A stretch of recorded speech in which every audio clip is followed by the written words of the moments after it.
আজকে অত্যন্ত ভারাক্রান্ত মন নিয়ে আমি আপনাদের মাঝে এসেছি। আপনারা জানেন আমার মাতৃভূমি নড়িয়া, শরীয়তপুরের নড়িয়া।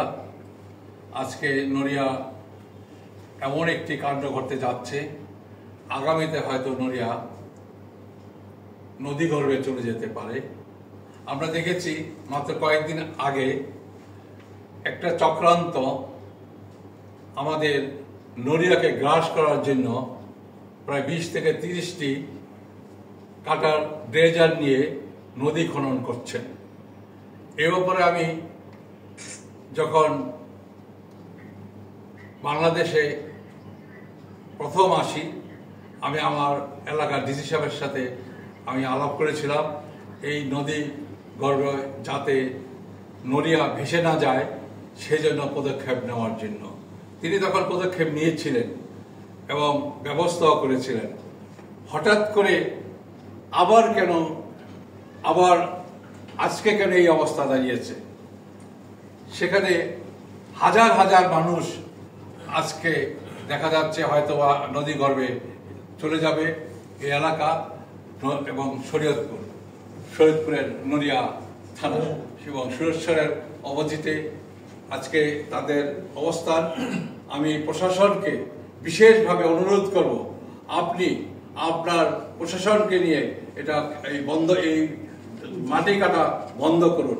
যতক্ষণ পর্যন্ত মাটি কাটা বন্ধ না হবে আমাদের শরীয়তপুরের প্রতিটা মানুষের হৃদয় আঘাত করা হচ্ছে এবং আমরা প্রতিটা মানুষ আন্দোলনে নেমে যাব এবং প্রত্যেক এই নড়িয়া রক্ষার স্বার্থে আমি এবং আমরা মাঠে নেমে যাব এবং এ ব্যাপারে আমাদের সংগ্রাম থাকবে, আমরা সংগ্রাম করব এবং যতদিন পর্যন্ত আপনারা এই বালু কাটা বন্ধ না করবেন এবং আপনারা কোনো ব্যবস্থা না করবেন, আমরা জনগণকে সাথে নিয়ে মাঠে নেমে যাব এবং জনগণকে নিয়ে আমরা এটা প্রতিহত করবো ইনশাআল্লাহ।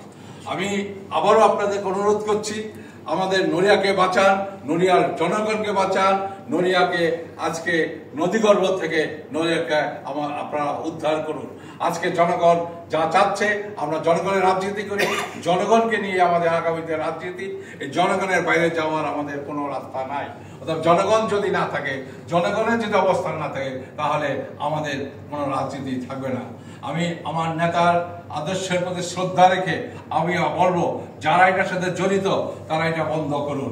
সে যদি বিএনপির হয় তার ব্যাপারে অ্যাকশন নেওয়া হোক এবং সে যেই হোক তার ব্যাপারে অ্যাকশন নেওয়া হবে এবং তার ব্যাপারে আপনারা আমাদেরকে রিপোর্ট করবেন।